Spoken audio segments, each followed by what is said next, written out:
So basically, the exercise now is the same bridge, but in someone who is finding it really difficult or couldn't bring their feet far enough back to get some purchase on the pressure downwards, we're going to use more than the width of the mat. Right. So if you go wider and wider, yeah, so even if you can't come much closer to your fingers, yeah, as we had before, bring your big toes pointing inwards if you can. And obviously we've got some adductor issues here, yeah. And what we're going to do is get you to do the same exercise using the breath exactly as we did before on the couch.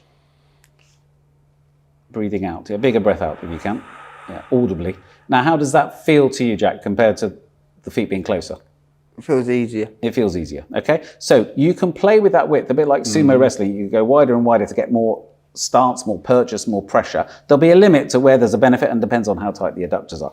But this is a way, if the pain is happening at all, even at the width of a couch, yeah, that you can actually start to adapt that by putting the feet wider and wider. And that gets you the chance to actually do the exercise. The only downer of this sometimes is people get hamstring spasms, cramps, because they're not used to doing exercise in this position. But actually, once they shake those off and they can tolerate them and come back and try again, shake it out, try again, they get better and better. And their hamstrings start to actually release because they're working the antagonist group, the quads, harder and harder, which actually releases the hamstrings. And that then starts to free up both the hamstrings and the quads.